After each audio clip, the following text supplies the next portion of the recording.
An ESOP is an employee stock ownership plan, and that's what ESOP stands for. When you boil it down, it's a retirement plan. A retirement plan under ERISA, which is the same set of rules that governs 401ks and pensions. Whereas a 401k invests in mutual funds or other investments, the ESOP only invests in stock in the employer company. So that's really what makes ESOP special. An ESOP, in addition to being a retirement plan, it's also a buyer of a private company, and that private company is the employer. And so in that sense, an ESOP is actually an alternative for a business owner who is looking at exiting his or her ownership.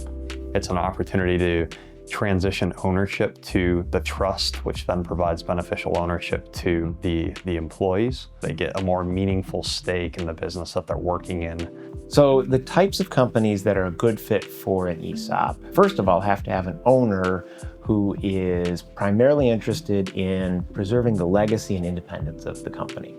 The owner needs to be prepared for the fact that the ESOP is not going to be the highest bidder. In fact, it's going to be on the lower end because the ESOP can only pay fair market value.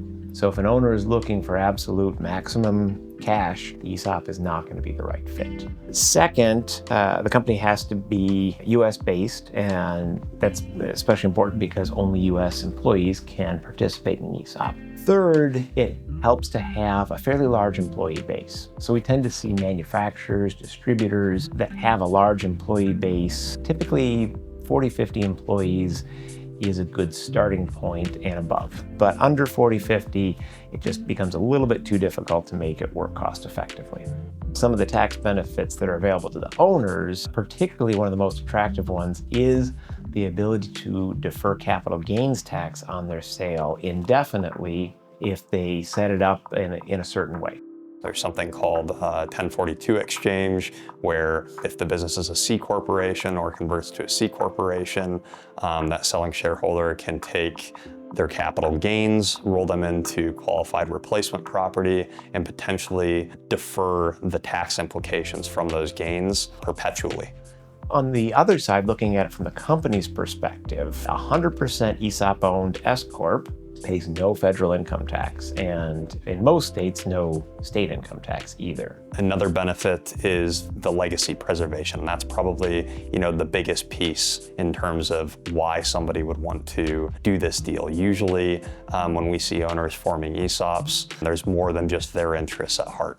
An ESOP is a buyer that allows the company to maintain its independence. So it's a way for a business owner to sell their business, have a liquidity event, an exit event, and still keep the company independent. Preserve that culture, that independence that might get lost if the owner were to sell to, say, a large competitor or maybe a private equity buyer. In a lot of cases, employees chose that company because they wanted to work for that company, not a different company, right? So the ability to maintain that independence really can be important and powerful for employees. One of the really fun things we've seen with the ESOPs that we've worked with, we've seen companies that have grown, or in some cases sold, and rank and file employees have had payouts in their ESOPs in the hundreds of thousands and in some cases millions of dollars. I have clients who have been ESOPs for decades. Got employees that might be working out on the floor, working on an assembly line, and they've got seven-figure balances in their retirement accounts. There is no other plan out there that would afford them this kind of opportunity. And what's neat about ESOPs is, you get beneficial ownership in the business that you're working at. And if you're dealing with, or you're working in a business that has significant upside, the return on that can far outpace any investments that you would have in a 401k.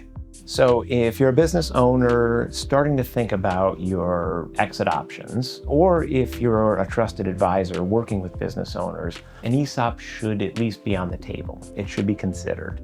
And we at Adamy Valuation love talking with people about ESOPs. It's one of our favorite topics. So we'd be happy to walk alongside you and your client as you explore an ESOP as a potential option.